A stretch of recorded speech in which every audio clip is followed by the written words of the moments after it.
welcome everybody here to the X-Bomb Sports Live Show. My name is Andrew Valentin, and I hope you're all having a wonderful Wednesday.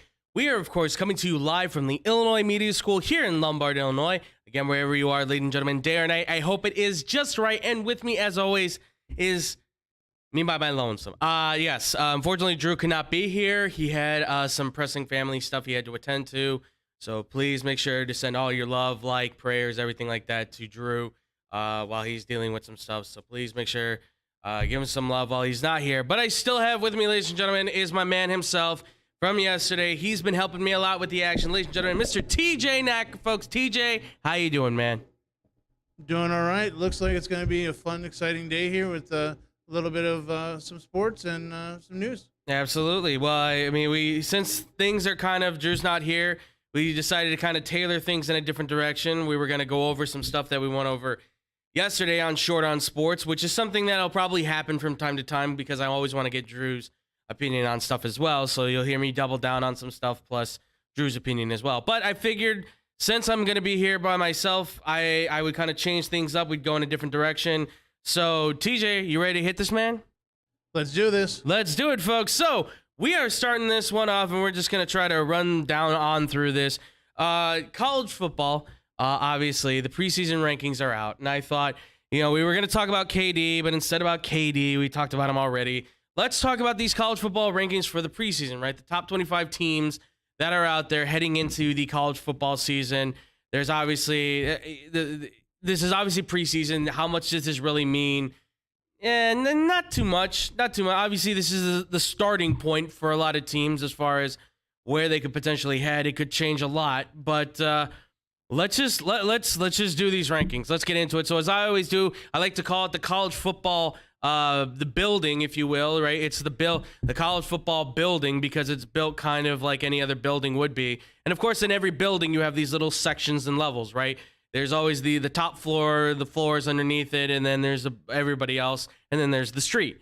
So let's start right now with going with the penthouse six. That's what I like to call them. The teams that are usually at the top, these guys are usually in the no duh, according to me. So they are Bama at 1, Ohio State at 2, Georgia's at 3, Clemson's at 4, Notre Dame's at 5, and then Michigan is at 6. So this is, by the way, this is the college football, again, preseason rankings. So these are the 6 teams up there. Obviously, this makes the most sense, right? This, of course, makes the most sense. Georgia wins the national championship, but of course, Bama always gets a lot of the love. I totally understand it. Their team, right now, they look like the top-ranked team going in. Ohio State, I like it too. I definitely think they should be there as well because they've got a very well-versed team. Obviously, they have. I think they have a team that can compete with the national championship caliber teams like Bama and Georgia and all of that. Yeah, Clemson. I've pushed Clemson a lot. I think at this point I've pretty much sold my entire equity of knowledge after championing DJ Uiagalelei. And it's just not working with him. I don't know. I think it's just because Clemson just hit the skids a little bit offensively and defensively at the wrong time. I think the team they've got now is collectively pretty strong. Obviously, Cade Klubnik is coming in as a new fresh quarterback. He might compete for the starting job as a freshman. He's supposed to be one of the best in the country, so we'll see how that plays out. But look, I know if Tom was here, he'd defend Notre Dame tooth and nail on this. I just don't have as much faith in them as maybe others do. They've done a really good job recruiting, but the problem is the recruits. And we have to remember that recruits do take some time to get there.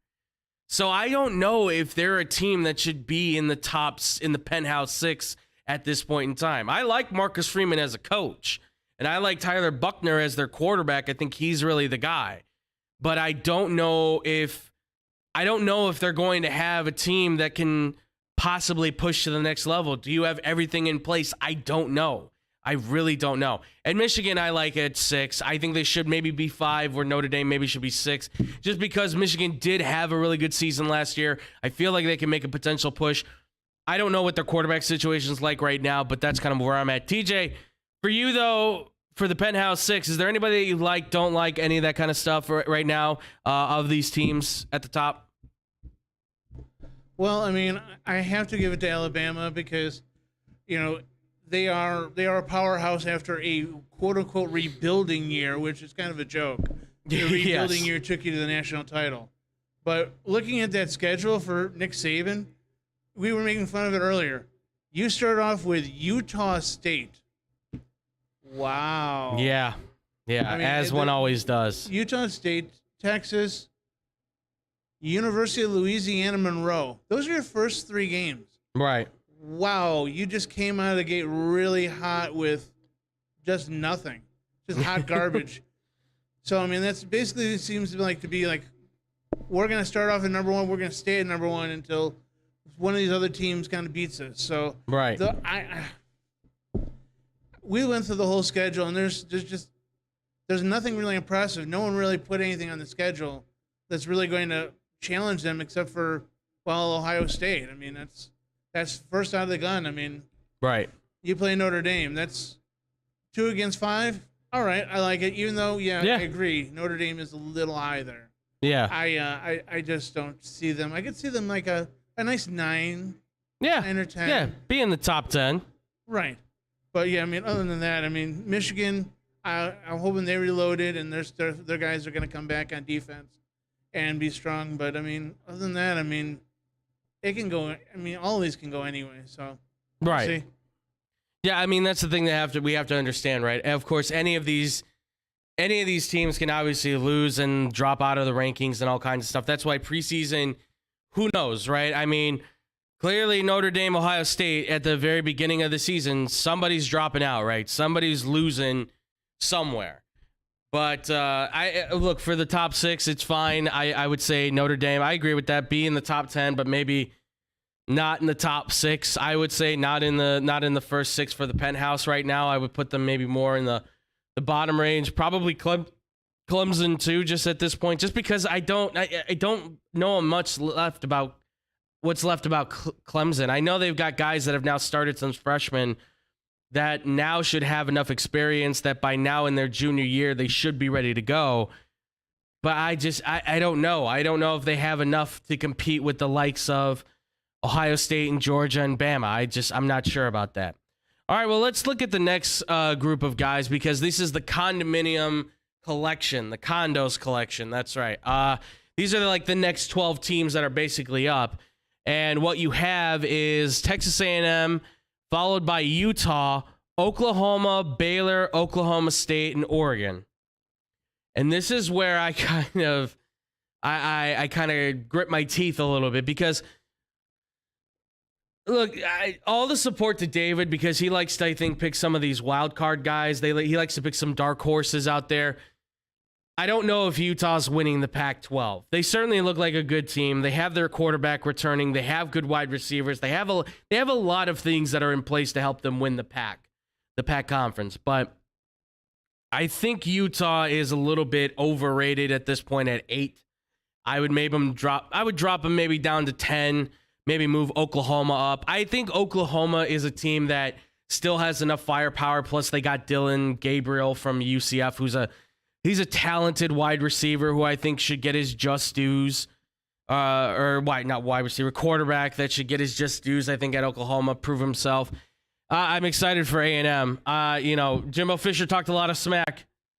I want to see how many of those young players step up for him. I mean, Baylor, Oklahoma State, and Oregon, I'm not sold on any of them yet, though. I'm not. Baylor lost their starting quarterback, Bohannon. They lost him, and now they have another guy stepping in there, right? Oklahoma State, I think they have their quarterback. I think their defense, I think, is also a little bit scuttled at this point. They've had a lot of guys kind of graduate from specific spots. And then Oregon is one. You lost Mario Cristobal. I know you just got, Manning, who comes from Georgia, which, by the way, that's their first game. I don't know if you know that. Their first game of that week, of that college football week, they're playing Georgia. So it's Manning versus Smart. It's what do you call it? Master versus apprentice, or whatever you want to call it, right? It's It's your teacher versus the apprentice, whatever you want to say. It'll be a battle, but I'm not sold on Utah, Baylor, Oklahoma State, Oregon. I don't think they're really top 10, top 12 teams, to be quite honest. You know, they did finish out well, but I don't think going into this year they're at that level. TJ, what do you think, man, about this, about the Condo collection? What do you think about these guys?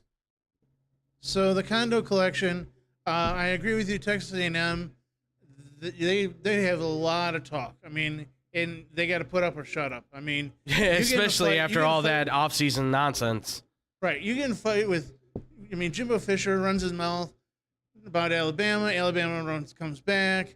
You know what? You need to put your money where the mouth is. Yeah. Okay. And then we were talking yet again, Baylor. Okay. Baylor does, and you need a quarterback. But we looked at their strength of schedule, and they're the only good team in that conference. Yeah. I could see them moving up. Do they deserve to move up? No. They'll move up because they will go potentially undefeated because they're the best of that group. They're not going to really – if you put them in the playoff, it's kind of – I mean, I we haven't watched them, so it's preseason. But right. It's just it seems like one of those teams that will get up into like that 4 or 5 and be able to hover there because their strength of schedule is not that great. I mean, who's really scared of Kansas? You know, I mean, you finish with Kansas State, TCU, and Texas. Now that could be completely different if all those guys that you had transfer in, participate. But I mean, right now, I mean, it doesn't look like it's going to be that tough a road for them. No, I mean, listen, right now I would say Baylor's toughest competition is probably going to be Oklahoma and Texas. I mean, there's some teams in here I think are going to surprise for the Big 12. Don't get me wrong. I just don't know if Baylor, because Baylor just has Baylor's becoming a school that's almost like a commuter school, right? A community college school where you go there for a while and then you transfer out to a new school. Yeah, I mean, that's what happened with Bohannon. So he transferred out and tried to find a new place to go. So I don't know. I don't know what the next destination is for them. I can't trust Oklahoma State anymore. I can't do it. I always think they've got a good team. They always have good college quarterbacks, good receivers, and then they completely just let it all fall apart. And Oregon's the one that I think can move up out of this group. I think they can do something. Again, Utah, I'm not trying to bash on them. I don't know enough about them, to be quite honest. I don't know enough about them, and I don't really know if they have the firepower to hang. Their defense is solid. Don't get me. Their defense is what really holds them on and really can kill teams. But you got to put points up on the board at some point too, and they don't do that enough. I don't think at times when it's crucial, when it's seriously crucial. All right, well, let's move to the next batch of guys. These are the kind of the meat of the tenants. I kind of should call them the short stay tenants because they tend to move up and down and in and out very quickly at times. So I call them the short stay tenants. So this is kind of the bulk of the teams that are out there. I mean, there's a giant list of them. That's the rest of these guys. But these are kind of like the big main faces out there. And the ones that I picked out were obviously USC at 15. There was Pitt at 16. Miami at 17. Texas at 18, Cincinnati's at 19, Arkansas at 23, and then you have Ole Miss at 24. I really think USC is going to find a way to be competitive in the Pac-12. I don't know if they're going to win that division. A lot of people are picking them to potentially win the division. I think that they're going to be good enough to at least compete in it. I'm thinking like 10-2 maybe will be their record at this point. Pitt's got a new quarterback in Keaton Slavis, who's a USC transfer. He's a good quarterback. I think that's going to be another Kenny Pickett type of QB. I don't know if he's going to put up the same numbers, but I think he brings stability. But they lost Jordan Addison, who went to USC, so that's kind of the give and take. We take your quarterback, you take our wide receiver. I think Pitt will be stable, but I think they'll probably fall down into the rankings. They'll finish with a good record, but I don't think they'll be this high up there at 16. Miami could be a surpriser. Tyler Van Dyke's a good quarterback. I like him a lot. I think he's extremely talented. I think he's going to be a top pick in the draft at some point. He's big, he's strong, he's physical. He has the ability to play at a high-end level. And their defense is really well resound too. They've got good defensive players once again back in Miami. Mario Cristobal is bringing the U back in Miami. They're bringing back the U. That's and because he's an OG U guy, and he wants to bring that back. So I love that. By the way, I love the fact he took away the turnover chain. He retired that. He said, "No, we're done with that. We're done celebrating little moments like that. Let's win games and celebrate that." That's good. I like that. I like Texas. They got a first place vote, by the way. They got one first place vote. I don't know who gave it to him because Sarkisian can't vote for himself. But I like the Texas Longhorns. And I'm not a Texas fan, but I like Quinn Ewers a lot. I liked him when he came out of South Lake Carroll. He's a Texas kid. He's perfect for that school. They've got Bijan Robinson, maybe the best back in college football. They've got an elite wide receiver group, I think, going on right now. Their defense is building up more firepower. They're getting a lot of recruits after Quinn committed to transfer to Texas. A lot of recruits started piling in. Their future's bright. I think it's a good building point. This could be Steve Sarkisian's chance to show that he can be a head coach in college football. Listen, Cincinnati, I think they're going to have a little bit of an up and down year. I think 10-2, 9-3 is probably going to be their aim. I just don't know if they. I like that kid Peters, by the way, their quarterback. Evan Peters, I think is his name. Or Prater. I think Evan Prater is his name. Big, strong, physical kid. A lot like Colin Kaepernick. If you watched him at the University of Nevada, he was really talented. So I like that kid at Cincinnati. I think they're going to be pretty dynamic. Not as good, but dynamic. Arkansas has a veteran team. They lost they lost Metcalf, or Metcalf. They lost Traylon Burks, so they obviously lose him out as a receiver. But they got a lot of weapons to run the football, and that's really where their basis is. Run the football well. KJ Jefferson is a big old beast of a Tim Tebow type of guy that just charges in. I like him. And Ole Miss, listen, Matt Corral's gone, but they get Jackson Dart, who's another transfer from USC, who's a serious talent at quarterback. And they've got, what's his name, the running back, Zach Evans from TCU. He's another star-studded running back. They've got a nice duo in the backfield, and they've got Lane Kiffin, who can really help this offense kind of take those next steps, those next levels.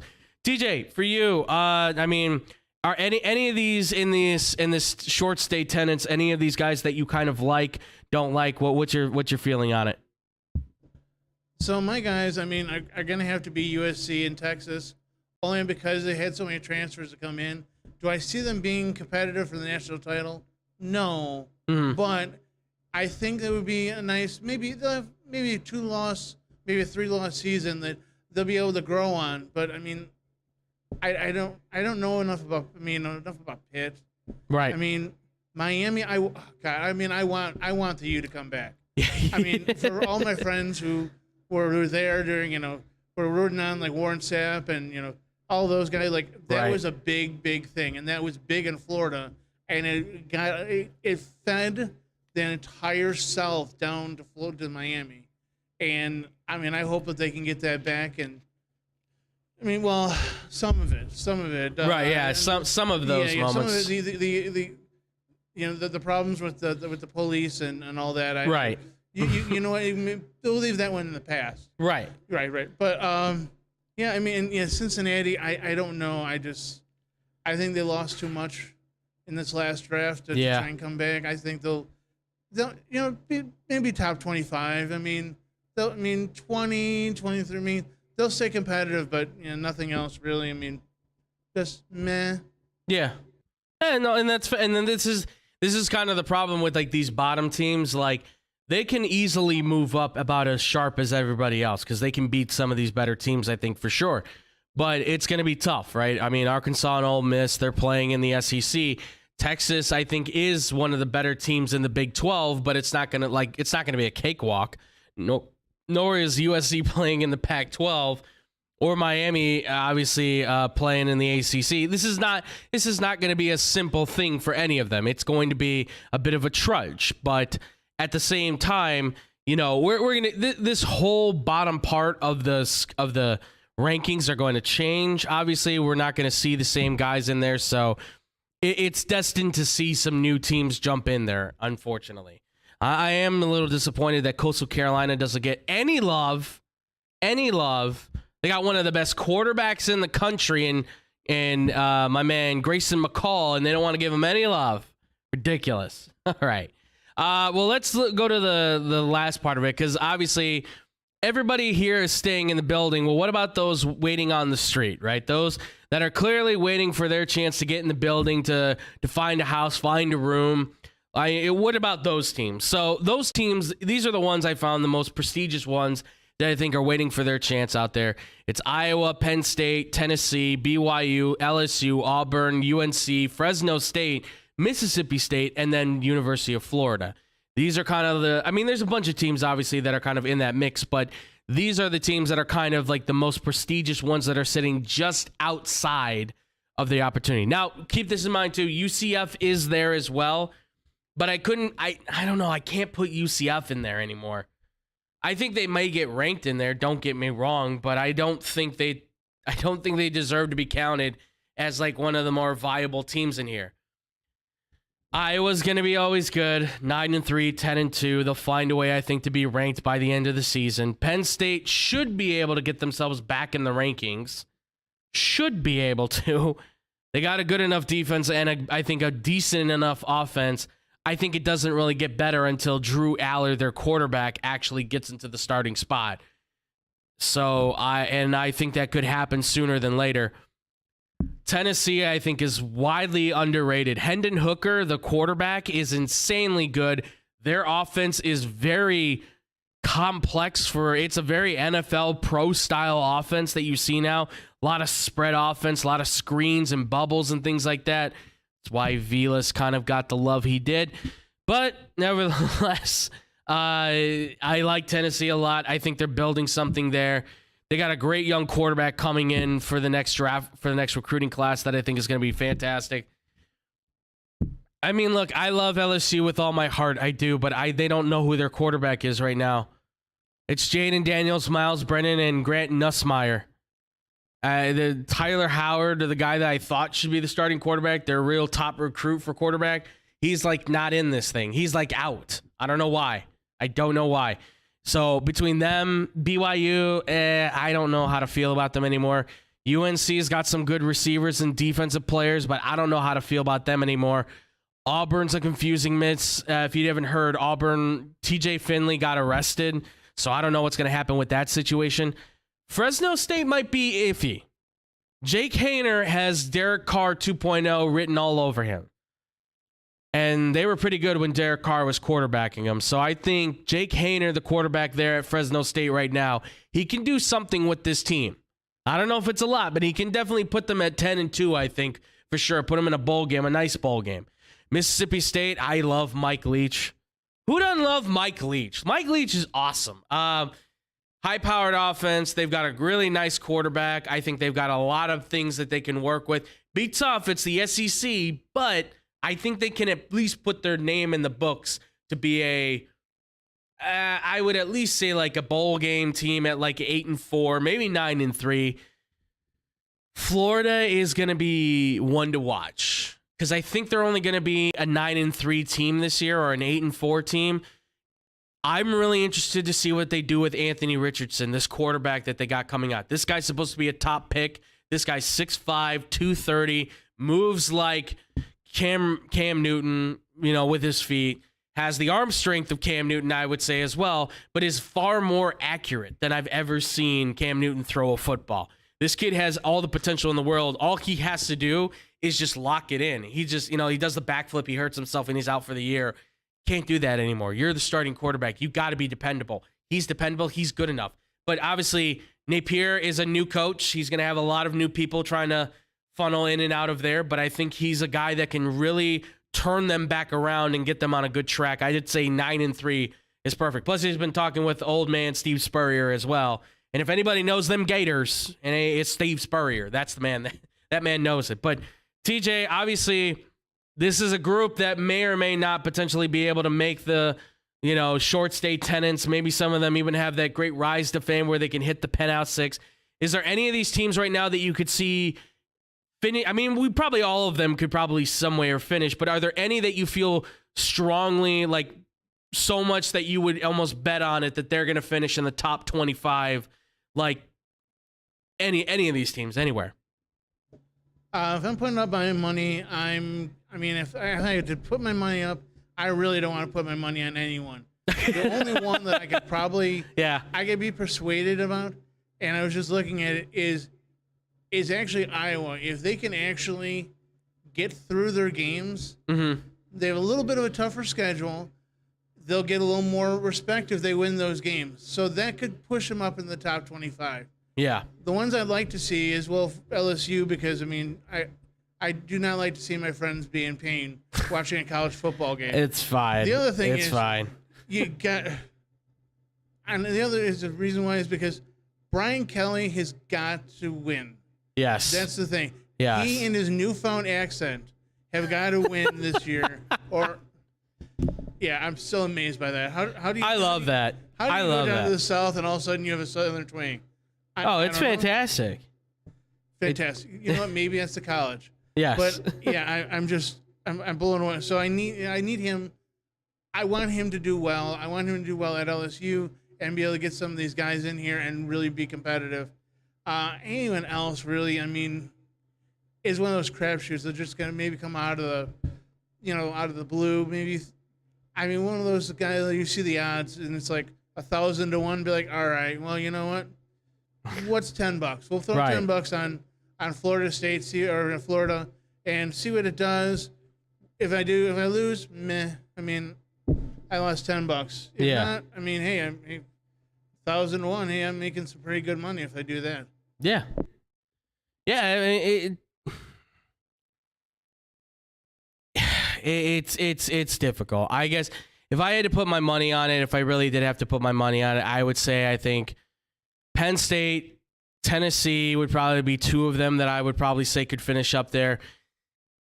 Yeah, I can't. I don't know about LSU. I don't know about Auburn. UNC is a maybe. I feel like Fresno State could, because it's not like the Mountain West is anything too prolific, right? It's not too tough. Florida is a maybe. I'd say. Again, it's tough because we don't know, right? It's preseason, but I would say right now of all the teams, those are probably the two I would put my money on right now to finish. As far as 100%, they will be in the top 25. They will be bowl game projectors. It's just everybody on this list, they're missing something, right? Iowa doesn't really, Iowa's good defense. Do they have the quarterback? Penn State, do they have the quarterback? Tennessee is, can they compete with the SEC? Can they hang with the rest of the SEC? BYU, do they have, do they have the defense, I think, at this point, because they've lost some guys on defense. Does LSU can they find the right QB, and is their defense sustainable enough? Everybody on this list has a question mark. Everybody that's not in the top 25 is not in there for a specific reason, right? All these teams really do have question marks, but these ones have far many more question marks, or big enough ones that clearly validate them not being in the top 25. And that's okay, because again, this is preseason. You never know. The guy who's on the street can ultimately end up in the penthouse. The guy in the penthouse can ultimately end up on the street. Doesn't seem to happen a lot, but that's how America works, I guess. I don't know. But it's the college football system for you. And that's going to do it for the rankings talk. Obviously, we're going to kind of power through these every week. When college football starts, it starts the 26th, I believe, is the first games. So be on the lookout for that. We're going to try and do something maybe pretty special for the Saturday games. We might be watching some Georgia, Oregon, and we're definitely going to try and watch some Ohio State, Notre Dame, try to hang out and get together and play some and watch some football. So be on the lookout for that. We'll try and do something special for that. Obviously, let us know, too. What do you think about these college football rankings? We want to hear from you guys as well. So, speaking of preseason, obviously, and staying with football, since college hasn't started, the NFL's preseason is actually about to beginning. So, with the eyes on the prize now officially for the NFL, where everybody's kind of looking for their next 54-man roster, right? 54-man it is? Yeah, 54-man. Their 54-man roster to help them try and win a Super Bowl. I thought it would be good to go through some games here, potentially, that you could be looking at and see what the games are. The interest in these games, right? Because every NFL game here has their interest, of course. But I think there's some games here that have a lot more interest than the others. And I'll tell you why, personally myself. And obviously, I may not be right about it. Maybe you have something else. If you have something else, let us know. I want to hear from you guys as well. TJ, you ready to hit this, man? Let's do this thing. Let's do it. So the first game we're going to start with is the Falcons versus the Lions. Yes, this is kind of, I know it sounds weird, but listen, the Lions are on Hard Knocks. The Falcons, obviously, no Matt Ryan. It's a whole new thing, right? The interest in this game is you get a chance to see the Detroit Lions after what has been, I think we all could agree, it's been a pretty solid and productive offseason, and they're going to be playing on Friday on August 12th. They're going to be playing the 5 o'clock game on NFL, so that'll be interesting to watch. I listen, after everything we've seen Detroit do, right? Aiden Hutchinson, the hometown kid, coming to play for the Detroit Lions. Jameson Williams, we won't probably see him in act. Most likely he's not going to be in action. He'll be on the sidelines. But we get to see DJ Chark. We get to see Hawkinson. We get to see this team kind of take the field for the first time and what they look like.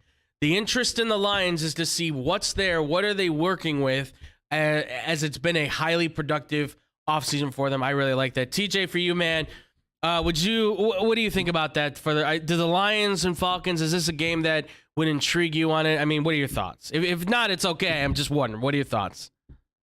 So my thoughts on it, okay, Falcons is just, they're way in a rebuild. Like, right. But we're in the rubble of this rebuild. So yes. I can't get excited about that. The Lions, I love the attitude. I mean, I hate them because they're in the division of the Bears, but I love the attitude. They never give up. And then you draft really well. That it gives me a little thought that, well, maybe you're starting to turn around that ship. And right. maybe you're going to be that team that could maybe take on the Packers. Not this year, but maybe next year. Especially, I mean, Hutchinson, that is a key guy on that line. And if you can see how he and the rest of the defense work together, I mean, that's great. I want to watch that game, see what they can do. I may not watch the whole game. I mean, I'll probably turn it off after the first half. But I mean, that's just,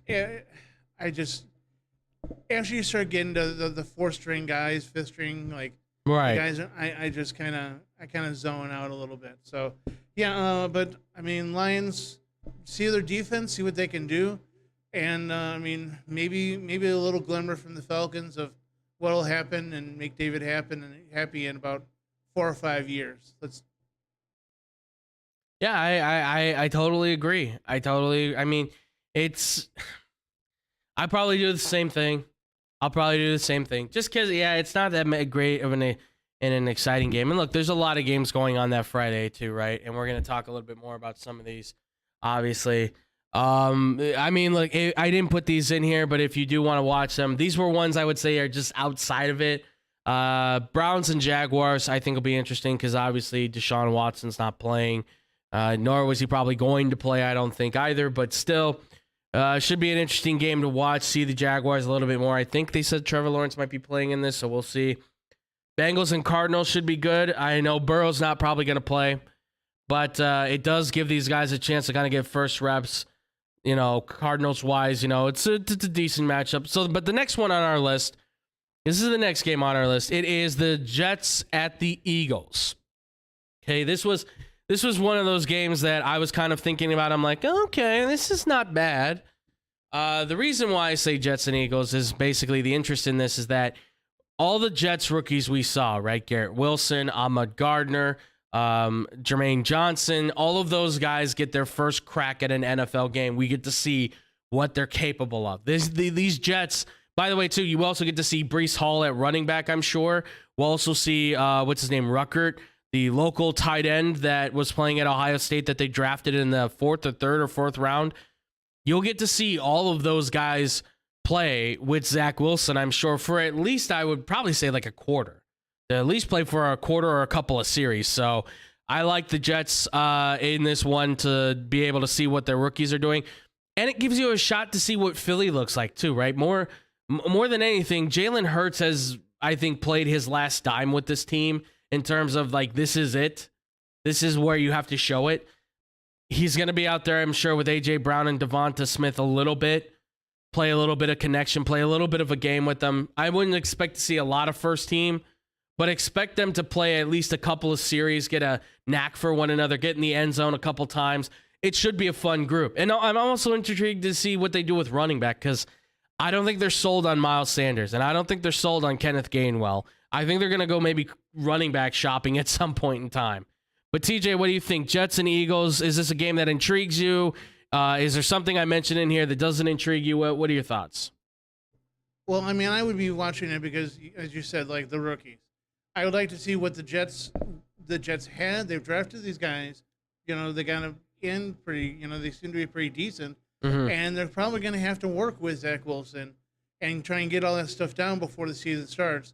So now you have that growing curve, or that learning curve for him, and then you also have the other rookies that you drafted and that running back.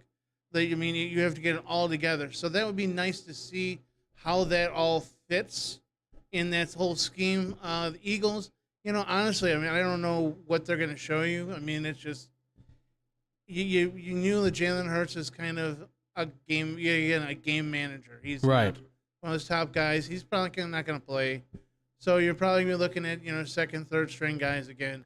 So, I mean, yet again, it's probably going to be, I'll give it probably 3 quarters or so to see. And then once they start pulling out those first, second, third round picks, I mean, I'll probably be toast and moving on to something else again.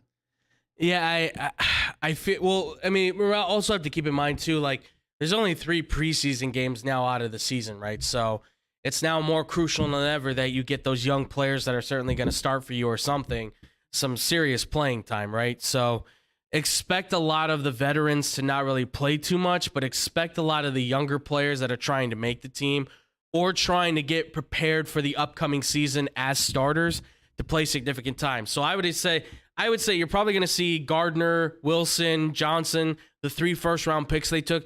You'll probably see them for a full half. I would assume you're probably going to see them for a full half, right? Like they'll play them a full half, then they'll probably play them like a full half the next game, and then probably 1 quarter in the third game, and then that's it. But I'm intrigued with this game. I like it. I think the Eagles, you'll see A.J. Brown for a while, a little bit more Devonta Smith with Jalen Hurts. I mean, and then they'll pull those guys eventually. I'm intrigued to see what Gardner Minshew looks like too. That kind of has me going a little bit too. How's he gonna look? Because there's talk about trade for him. I don't know where, but there's talk about trade for him as a backup quarterback if the Eagles decide they want to try and get whatever value they can back for him. So we'll see. I threw in an extra game in here because I thought this was a good one. It's a repeat of the NFC playoffs, if you don't know, the divisional playoffs. It's the Packers versus the Niners. Yeah, because we loved this game, obviously. So yeah, obviously the interest in this really surrounds not so much around the Niners. I mean, it kind of does. I mean, the Niners, obviously, where's the interest at? It's in Trey Lance. How does Trey Lance look? How's he going to look with this team, right? That's going to be kind of the big talk around the Niners situation. How's he going to interact with this team as the quarterback? But I think one of the other big parts of this too, and this really caught my interest, was the new wide receivers playing with Rodgers.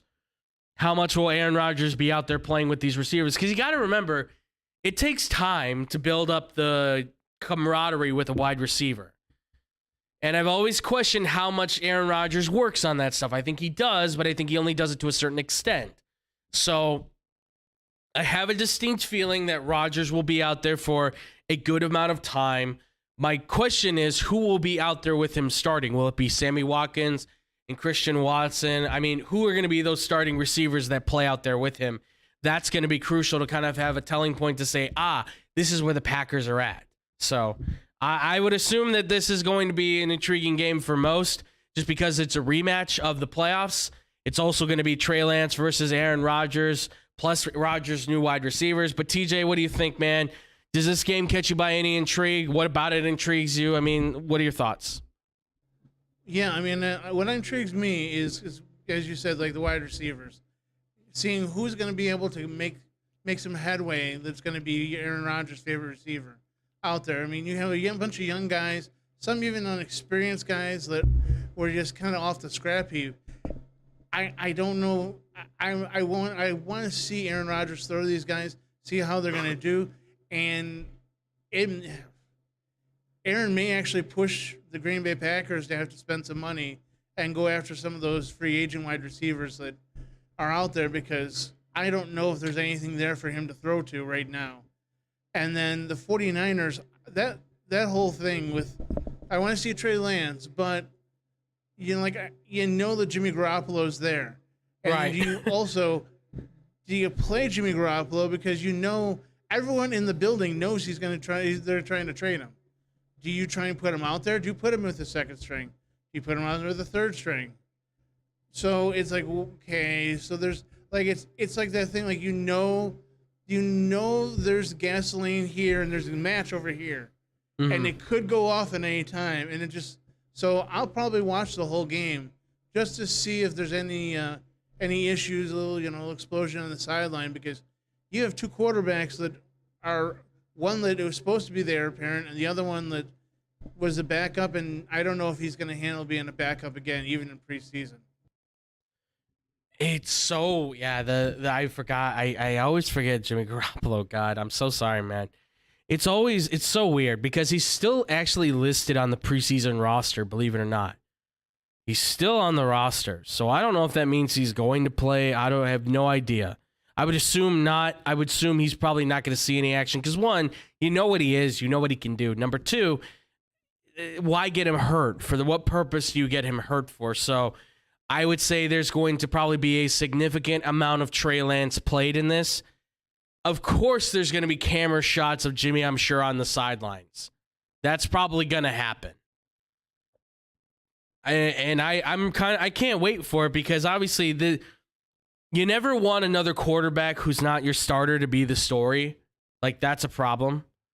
I don't know. I mean, I heard that Shanahan says that Trey Lance is going to play with the first team offense through all three of the preseason games. So he's going to get significant time in-game experience with this team during preseason. So that's good. That just intrigues the hell out of me. The receiving thing is good for the Packers, and I think that to me it obviously is intriguing as well.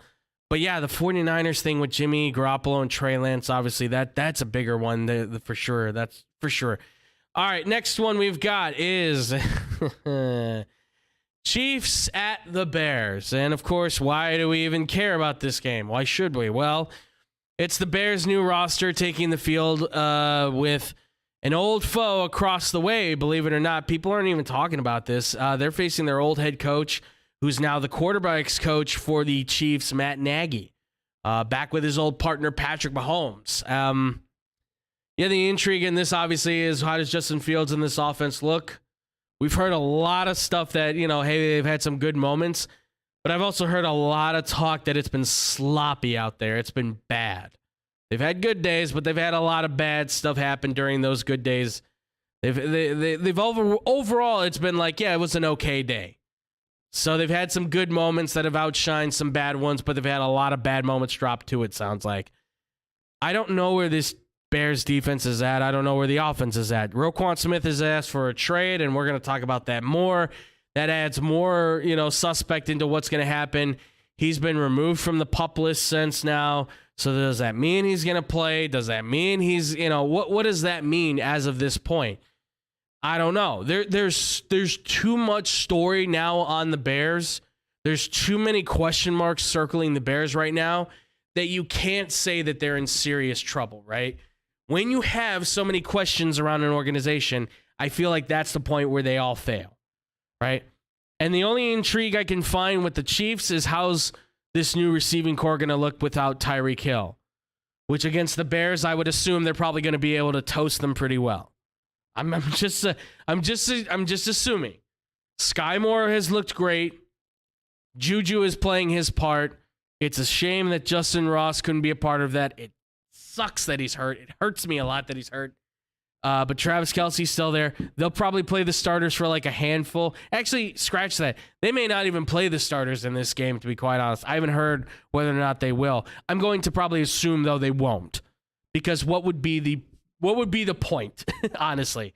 TJ, we talked so much about the Bears, and now the news that we haven't really talked about, but the Roquan stuff, it's all circulating out there. I mean, does this game have any intrigue for you at all? I know we're men of Chicago, so it's kind of like, yeah, of course we're going to watch, but is it anything that you would say is intriguing to watch at any level? The only thing that I'm going to be really intrigued with is actually how the line holds up. Yes. It's so much about Tevin Jenkins and that he's, disgruntled and so, okay, great. You got some guys, free agents off. You got, was it Rife and Schofield? Yeah, Riley Reif and Michael Schofield. So they're going to be fit in. They're going to be on the right side. So I want to see how this all fits in. Because if you can shore up that line, that means that you can start having guys running. And as we were talking the other day, the Indianapolis Colts are so good because their offensive line is so good, and they make giant holes. I mean, heck, even you or I could run through those holes and get 5 or 6 yards. Mm-hmm. So if you can shore up that line, I mean, that's great. So that's what I'm going to be watching for. Fields, I don't know if he's going to be out there that long. I mean, me personally, I wouldn't want him out there that long. Yeah. Maybe a quarter or so. Then we get Trevor Siemian, and then, if I remember correctly, we have the illustrious Peterman. Yes. Yes. Oh boy. Yes. Wow. Yeah, that's exciting. So I mean, I'll be watching for the line play. Defensively, I don't see. I mean, I'll try and watch for like the, corner and safety play. But I mean, after that, I'm gonna be pretty much done. That's a good way to put it. Geez. Yeah, the offensive line obviously is gonna, I think, be the biggest thing to kind of watch out for. Kyler Gordon and Jaquan Brisker are probably the close second and third, I would say, on that at this point. I mean, it's all about, is Braxton Jones the real deal, right? At left tackle. Is Riley Reif going to hold his own at right tackle? Where's Tevin Jenkins going to work in all this? Because if you're talking about this offensive line where everybody can play different positions, which every one of these guys can play guard and tackle, and some of them can even take the snap if they need to, that's going to be interesting to see how that all plays out. But I would say there's just not too much intrigue really kind of playing out with this game. Outside of, of course, the fact that this offense is new. And if you're a Bears fan, I'm sure you're going to watch it. I think it's still an intriguing game for the sense of it's the Chiefs. And we'll see Sky Moore play. And we'll see some of these other guys play for the Chiefs and see how they did a really good job in the draft, by the way. They did a really good job in the draft.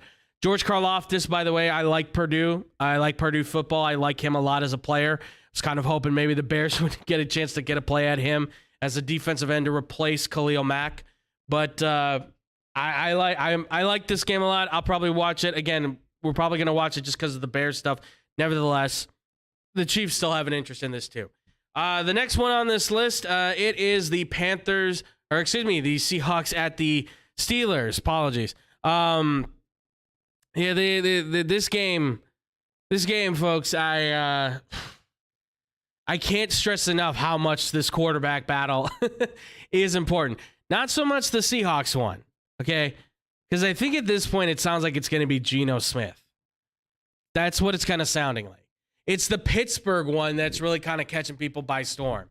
Trubisky's been named quarterback 1 right now on the depth chart, so Kenny Pickett's going to have to work his way up. I think he's going to have to earn his way, fight his way through. Sounds like they're going to be splitting time in between games, to be able to work with first team and second team offense potentially, and then they'll let Mason Rudolph do his thing. I don't think this is a 3 quarterback race. I think it's a 2 quarterback race, and I do think Kenny Pickett has a lead on Trubisky. I think they're just letting the rookie know, hey, you're going to have to earn this a little bit. So the interest in this game is to see what Kenny Pickett can do. I guess what Trubisky can. I'm telling you right now, if Trubisky has a great game in the preseason and I hear people say, wow, he looked really good, I'm telling you right now, it's preseason. It's a lot different when you get into the regular season, okay? we're not really gonna see too much, I would say of the Seattle Seahawks starting defense. No more Bobby Wagner. All they have is Quandre Diggs, and that's it. That's not going to be enough to stop them. Come on. I think the Steelers quarterback thing here is really going to be the main part of it. I'm intrigued to see what happens. TJ, what do you think, man? Seahawks obviously have what we would call a quarterback competition, but it seems to be mostly Pittsburgh has this battle going on with Trubisky and Pickett. But what are your thoughts? Is there anything for both sides, one side or the other, that intrigues you about this game? What are your thoughts? So, yeah, you hit the nail right on the head with the Seahawks. I mean, it's Geno Smith, and that's going to be it. There's no quarterback, and there's really nothing else really to be excited about. Steelers, yeah, I mean, that quarterback controversy is going to be interesting. No, I'm not saying that it's going to be amazing. And swear to God, I hear someone say that Mitch Trubisky, was the best and the Bears should never let him go. I will smack you right in the face, okay? He was not the best. I don't see him ever being, he's a good backup, but not going to be a Hall of Famer. Yet again, in hindsight, if you think, well, we should have gotten to Deshaun Watson, now I'm like, ooh. Right, now that really looks terrible. Yeah, those are. Yeah, that's what was the South Park reference? Is either the mascot was either a douche or a giant turd. Yeah, or a turd sandwich. Yeah, like they're neither one of them are great choices right now in hindsight. But yeah, I'm gonna watch that. I'm gonna see what happens. That should be interesting to see. I don't see any Pittsburgh, starters being out there. You won't see a TJ Watt or any of that big defense guys going out there. So, I mean, it's just going to basically be that QB balance, and I don't even know if I'm going to tune in. Maybe watch the highlights. See if there's anything good. Maybe one of them threw a deep bomb and, a corner fell down or something. That's about it. Yeah, I would say the interest on this, I mean, it's there. It's there. I think it's mostly on the Pittsburgh side. Just because listen, I get it. You're rooting for Mitch Trubisky because Nagy was not good for him. Yeah, he wasn't good for him, but guess what? Mitch was not that good a quarterback either.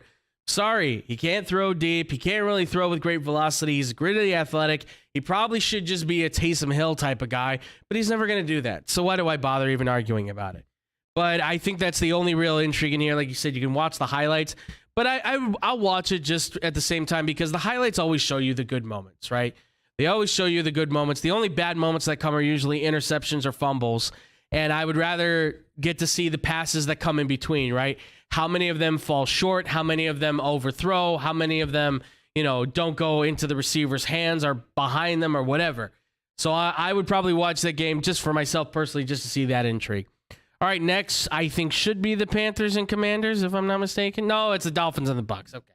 All right, I might be all off on my stuff, or maybe I didn't put them in. I don't remember. But Dolphins and Buccaneers. All right, so I mean for this, it's obvious, right? Tyreek Hill has been running his mouth like crazy all off season. He's been hyping up Tua. It's time to see what this offense looks like underneath Mike McDaniel. I have no idea how this is going to play out. I don't think we'll see any Bucs starters out there. I don't. So I think Miami will probably play its starters a little bit, kind of put some numbers up, maybe even win the game. And they'll look good, and I'm sure they'll be like, oh, well, we beat the Buccaneers. We beat former Super Bowl champs.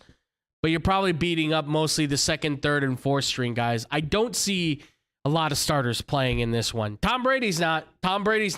What's intriguing, too, is that the whole tampering thing with the Miami Dolphins, and they start in Tampa in preseason. How awkward is that? Now, it's not like the owner can be there. He's been banned from the game, so that's kind of funny in of itself. But obviously, this is going to be one of the first telling points to see where Tua's at, where this offense is at. Because I'll tell you right now, if it looks disgruntled, if it looks like a mess, I haven't heard anything. But we've seen nothing but good stuff come from Tua. Nothing but good stuff come from Tua on these little internet videos and things like that. And you know what? I think the hype should be there. Tyreek Hill's doing his job.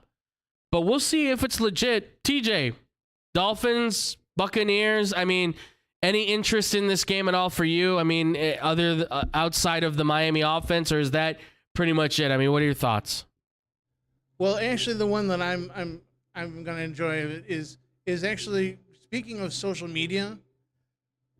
I don't know if you got to see it, that one of the Buccaneers posted on Instagram and tagged the Buccaneers. Kyle Trask throwing lame duck passes that were wobbling and the corners just picking them off like they were nothing.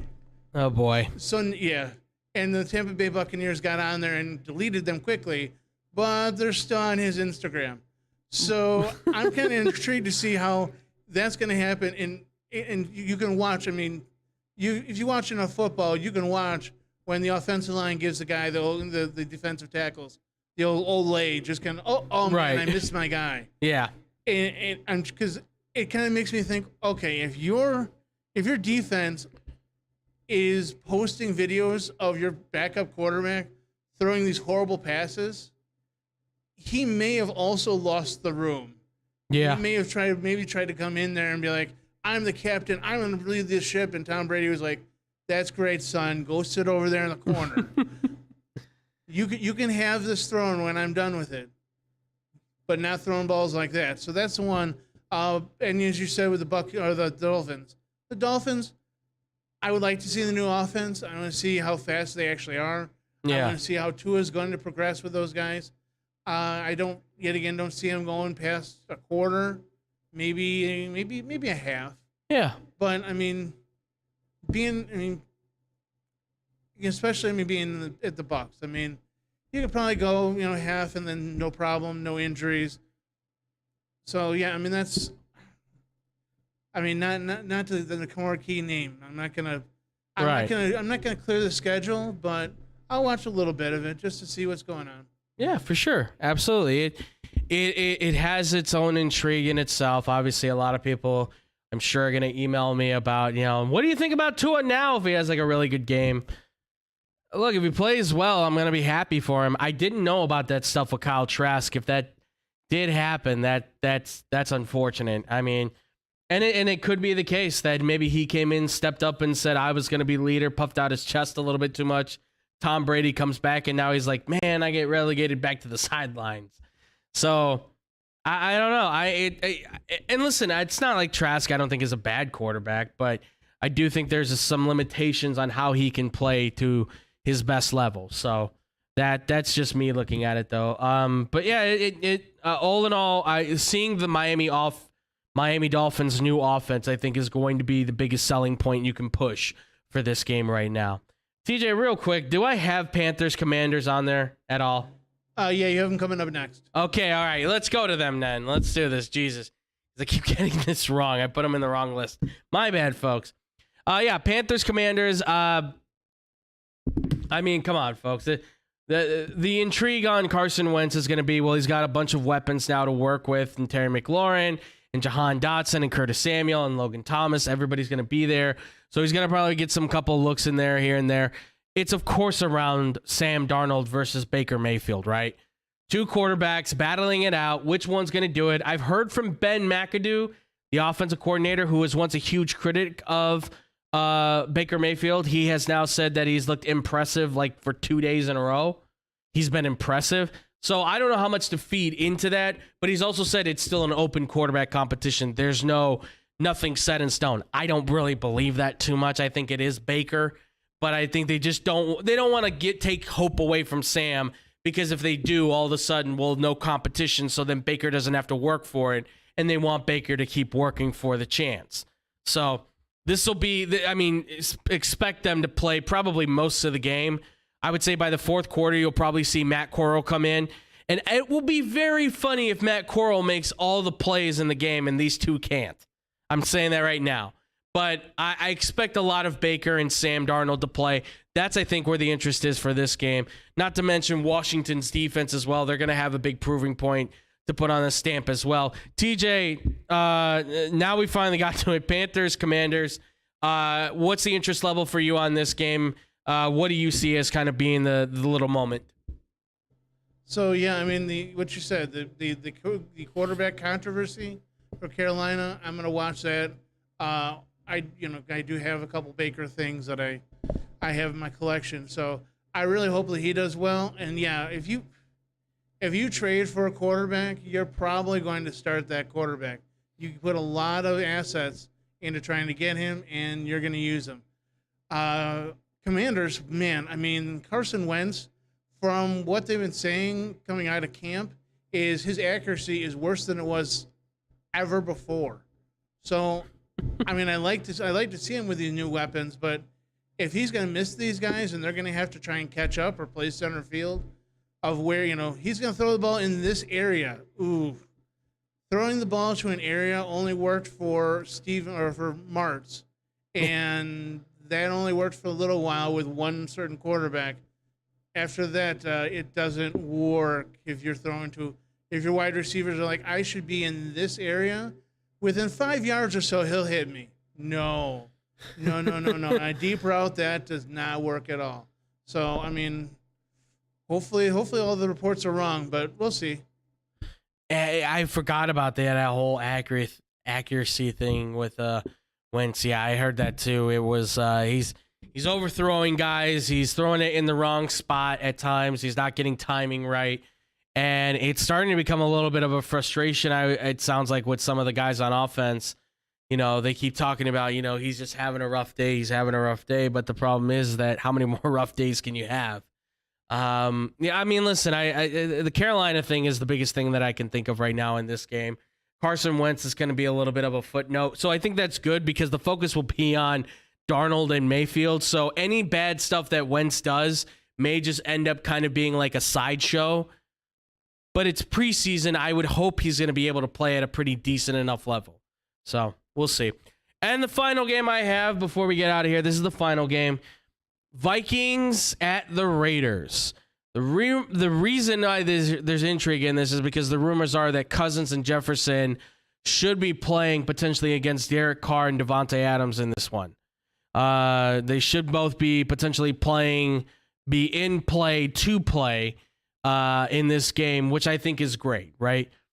We didn't see Derek Carr and Devontae Adams in the Hall of Fame game. That's fine. Raiders still play pretty well.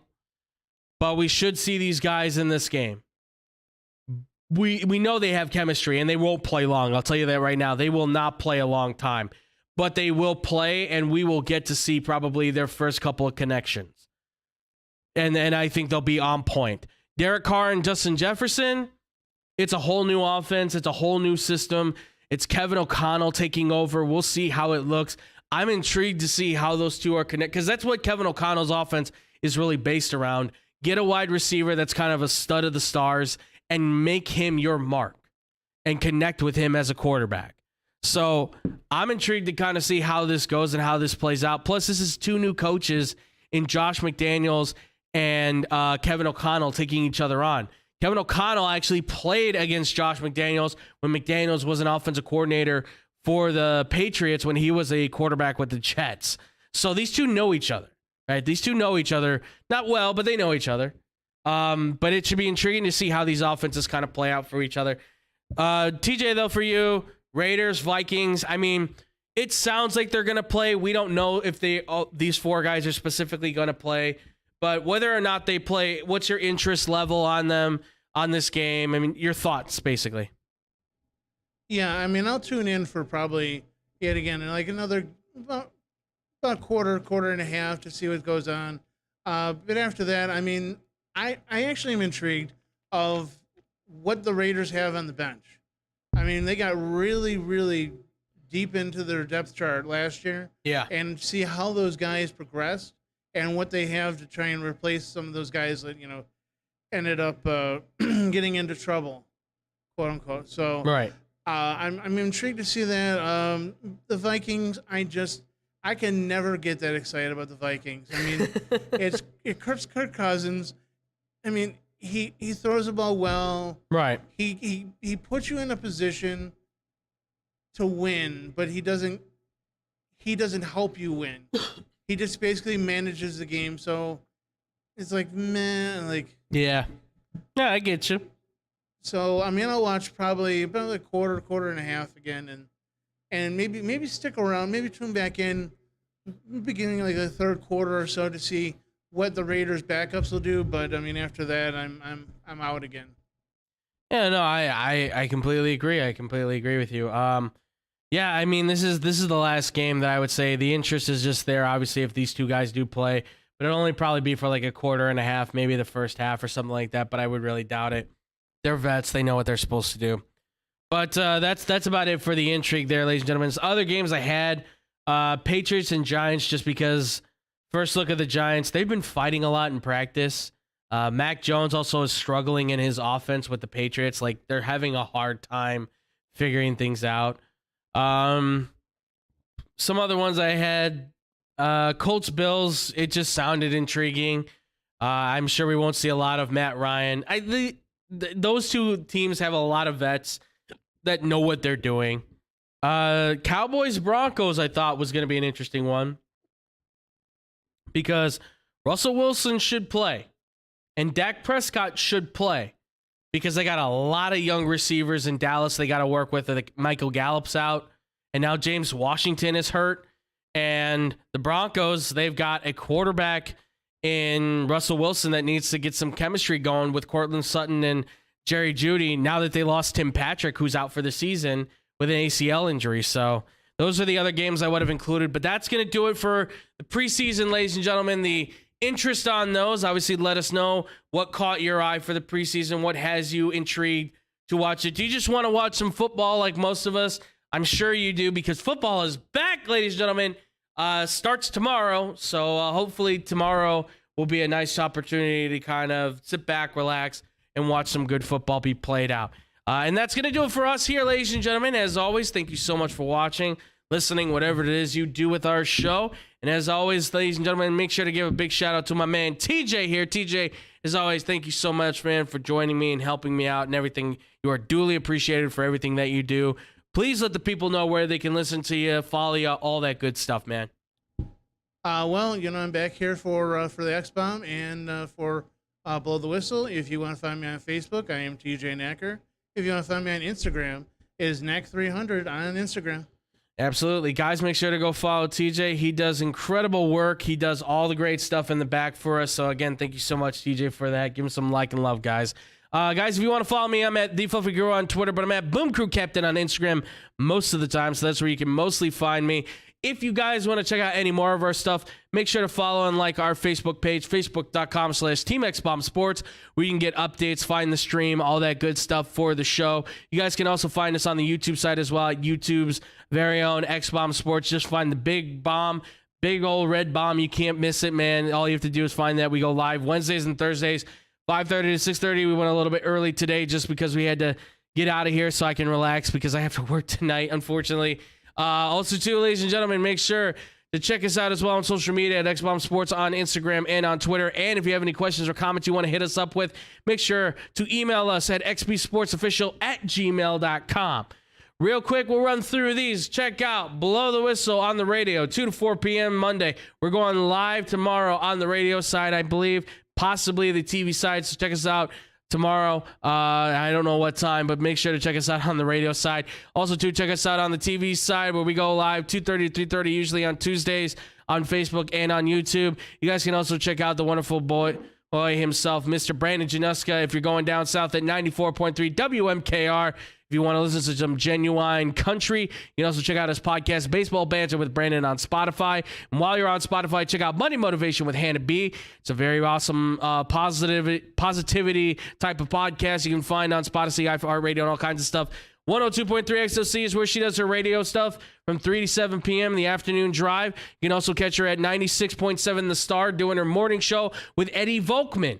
And also, while you're at it, too, ladies and gentlemen, make sure to check out our boys at The Parlay. That's theparlay.com with Kendall Gill, former Chicago Bull and professional boxer, and Tony Lopez, his amigo, as they talk about everything going on in the boxing combat sports world. And finally, we just did an episode of the Fake Football Guys. So if you want to catch that, ladies and gentlemen, make sure that you go to Fake Football Guys on YouTube, and you guys can catch all your fantasy football needs. And with that, ladies and gentlemen, we will see you tomorrow. We will see what happens. We may be doing another singular show up here, ladies and gentlemen, but if not, we'll be bringing you more sports news. So thank you all so much for watching, and as always, much love.